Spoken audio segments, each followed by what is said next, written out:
और उसमें निश्चित तौर पर वो प्राथमिक का जो मामला था जिसमें कि सबसे ज़्यादा लोग विवाद कर रहे थे कि बड़ा टफ क्वेश्चन आ गया है, उसमें तो बिल्कुल ही नहीं। किसी भी विषय में एक दो विषय को छोड़ करके और एक दो मामले को छोड़ करके किसी भी मामले में हमें अपने क्वालिफाइंग कट ऑफ को रिलैक्स करने की जरूरत नहीं पड़ी। सभी अभ्यर्थी अच्छी गुणवत्ता के हैं और जो सफल हुए हैं वो निश्चित तौर पर अच्छे लोग हैं। इस परीक्षा में हम लोगों ने बड़े पैमाने पर टेक्नोलॉजी का उपयोग किया। कुछ की बानगी तो आप लोगों ने यहाँ के आयोग के हमारे कमांड कंट्रोल रूम को भी देख करके आप लोगों ने समझ लिया होगा। कुछ की बानगी जो मुन्ना भाई पकड़े गए उन्हें भी अब समझ में आ गया होगा। और इसके अलावा जो मैं बार बार ये कहता रहा हूँ कि जो कार्य हम पर्दे के समक्ष करते हैं वो सब लोग देखते हैं, सब लोग के नज़र में रहता है, लेकिन उससे कहीं ज़्यादा कार्य जो होता है वो पर्दे के पीछे भी होता है। और पर्दे के पीछे का कार्य महत्वपूर्ण होता है, लोगों की नज़र में नहीं रहता, इसलिए ज़्यादा उसमें हम लोगों को एहतियात बरतने की ज़रूरत पड़ती है। आज जो हम इतने परीक्षा फल को बनाए हैं और आज जो हम जिला आवंटन कर पाए हैं इतने कम समय में, इसका श्रेय जाता है हम लोगों के टेक्नोलॉजी को यूज़ करने का। हम लोगों ने सारा चीज़ सॉफ्टवेयर से किया, रिजल्ट भी बनाया सॉफ्टवेयर से, और डिस्ट्रिक्ट एलोकेशन भी सॉफ्टवेयर से हम लोगों ने किया है। और इसको हम लोगों ने आगे बढ़ाते हुए, चूंकि हम लोगों ने देखा कि डॉक्यूमेंट वेरिफिकेशन के समय जो हम लोगों ने 11th, 12th and 9th, 10th का जो डॉक्यूमेंट वेरिफिकेशन का काम कराए, उसमें हम लोगों ने पाया कि अभ्यर्थी आवेदन देते समय 1000 तरह की गलतियां कर बैठे थे। उसके बाद जब वो वहाँ पर डॉक्यूमेंट वेरिफिकेशन के लिए आए तो उसमें भी कई गलतियां हुए, क्योंकि कई लोगों का तो पूर्ण वेरिफिकेशन हो गया, लेकिन कुछ लोगों का पार्शियल हुआ। बड़े पैमाने में अभ्यर्थियों अनुपस्थित रहे जानबूझ करके, क्योंकि जब हम लोगों ने उनके डॉक्यूमेंट्स को जो उन्होंने आवेदन में जो दिया था उनको हम लोगों ने जब वेरीफाई किया तो हम लोगों ने पाया कि वैसे लोग जानबूझ करके अनुपस्थित रहे, क्योंकि उसके पहले 500 लोग ऐसे थे जिनका डॉक्यूमेंट वेरिफिकेशन में बिल्कुल ही अप्रमाणित पाया गया। और जिनका अप्रमाणित पाया गया उसके डॉक्यूमेंट्स की जब हम लोगों ने यहाँ से भी हम लोगों ने जब जांच किया तो हम लोगों ने पाया कि वाकई में वो सही तरीके से ही बाहर किए गए हैं।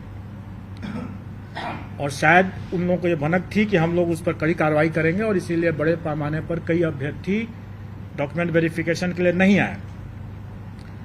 लेकिन कई ऐसे जेन्युइन अभ्यर्थी भी हो सकते हैं जो डॉक्यूमेंट वेरिफिकेशन में नहीं आए, क्योंकि हम लोगों ने उनका भी डॉक्यूमेंट अपने स्तर से चेक करने की कोशिश की।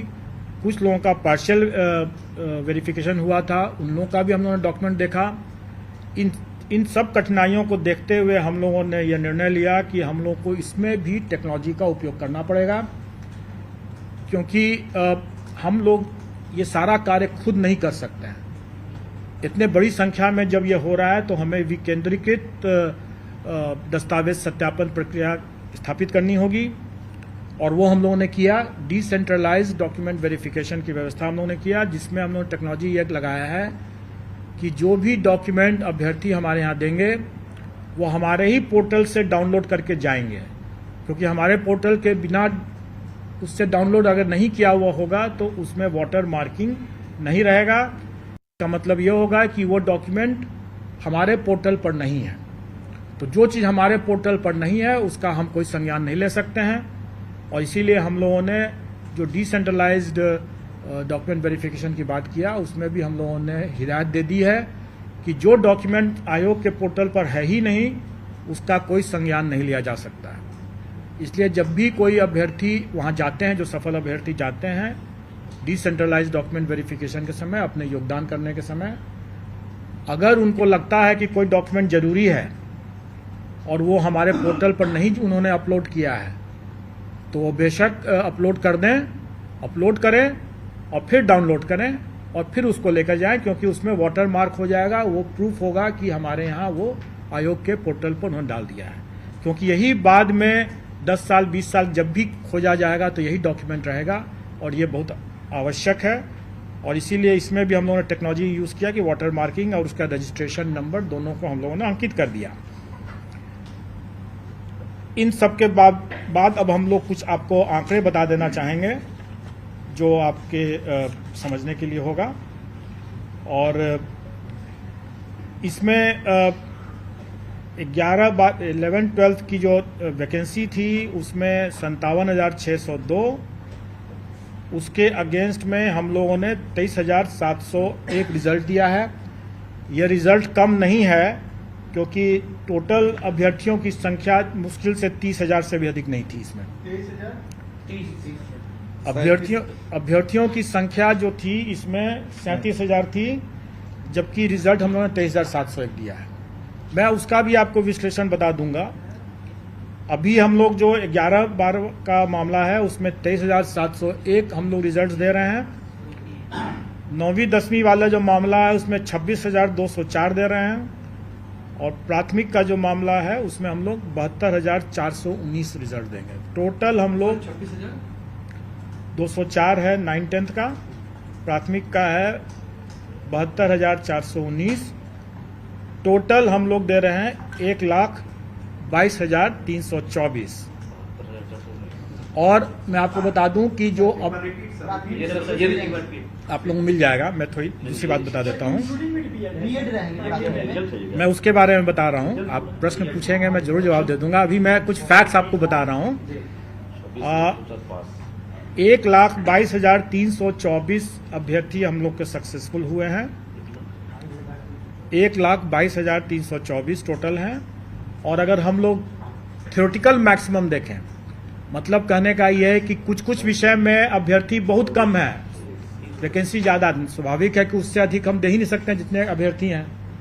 तो थ्योरेटिकल मैक्सिमम जो था वो 1,70,461 नहीं है, क्योंकि अभ्यर्थी कई विषयों में बहुत कम है वैकेंसी से। तो टोटल थ्योरेटिकल मैक्सिमम था 1,32,000, 1,31,000 कुछ 100 है, 1,32,000 मान लें। तो उसके विरुद्ध हम लोग देखा जाए तो हम लोग की उपलब्धि जो है वो 93% है। अब आप लोग जितनों का भी ये कहना था कि सरकार की नियत ही नहीं है अपॉइंट करने की, तो आप स्वयं समझ सकते हैं कि हम लोगों का क्या नियत था और हम लोगों ने क्या किया है। अब एक प्रश्न एक है जरूर, और वो प्रश्न है कि अभी जैसे पूछा भी गया कि बीएड वर्सेस बीटीसी का क्या होगा। तो इस पर तो मैं आप लोगों को सिर्फ एक गाने की पंक्ति बोल सकता हूं कि तुम्ही ने दर्द दिया है तुम ही दवा देना। अब जिसने दर्द दिया है वो दवा भी तो वही दे सकता है, और जब तक दवा नहीं है तब तक इलाज संभव नहीं है। मैं समझता हूं कि आप लोगों को उत्तर मिल गया होगा। सर तो इंक्लूडिंग रहेगा या नहीं सर? मैं समझता हूं कि आप लोगों को उत्तर मिल गया होगा। सर मतलब ये क्लियर हो गया ना सर, रिजल्ट दे रहा है प्राइमरी का। सर रिजल्ट हम प्राइमरी का बिल्कुल देंगे जी, 20 के बाद बिल्कुल देंगे।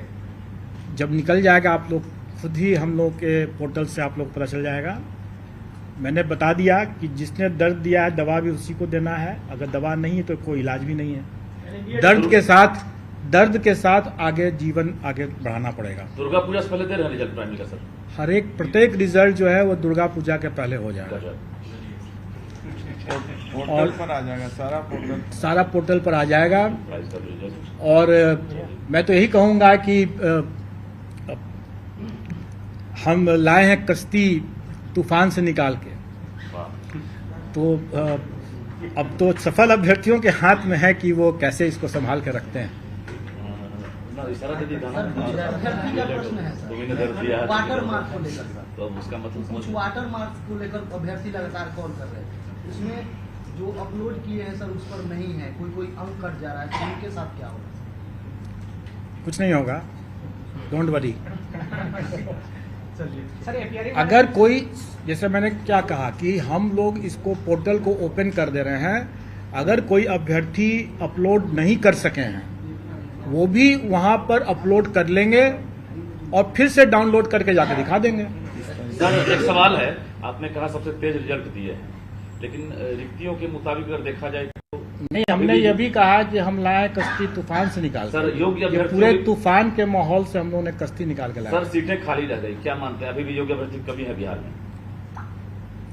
देखिए, जो सीट खाली रह जाती है या जैसे डॉक्यूमेंट वेरिफिकेशन जो अभी प्राइमरी का डिसेंट्रलाइज्ड वे में नए तरीके से अभी होना बाकी है, जो कि योगदान के समय होगा। जो डॉक्यूमेंट वेरिफिकेशन हम लोगों ने कराया डिसेंट्रलाइज्ड वे में 9, 10th, 11th, 12th का, उसमें जो हम लोग का पार्शियली वेरीफाइड हुआ उनको हम लोग फिर से मौका दिए हैं और वो वहां पर जाकर के दिखा सकते हैं। उसके अलावा ये भी है, जैसे बहुत बार लोग बोलते रहे हैं कि कई अभ्यर्थी अपना गलत सर्टिफिकेट दे दिए जो कि उनकी अर्हता नहीं थी। अब STET की परीक्षा, B.Ed की परीक्षा के पहले या बाद में, या PG की परीक्षा के पहले या बाद में, ये सब निर्णय राज्य सरकार को करना है। लेकिन अगर मान लें, आपसे मैं एक प्रश्न कर रहा हूं कि मैं एक अभ्यर्थी हूं और मैंने 11th, 12th भी क्लियर कर लिया और 9, 10th भी क्लियर कर लिया, तो हम अगर उसको 11th, 12th में अगर उसका हम डिक्लेयर करेंगे रिजल्ट और 9, 10th में नहीं करेंगे और कहीं वो 11th, 12th की डॉक्यूमेंट वेरिफिकेशन में पोस्ट ग्रेजुएट डिग्री उसका नहीं सही पाया गया तो वो बाहर हो जाएगा। और अगर हम 9, 10th में उसका रिजल्ट नहीं देंगे तो उसमें ही बाहर हो गया, जबकि हो सकता है कि अंडर ग्रेजुएशन में वो सही हो उसका। तो इसलिए हम लोगों ने रिजल्ट में किसी को वंचित नहीं किया है।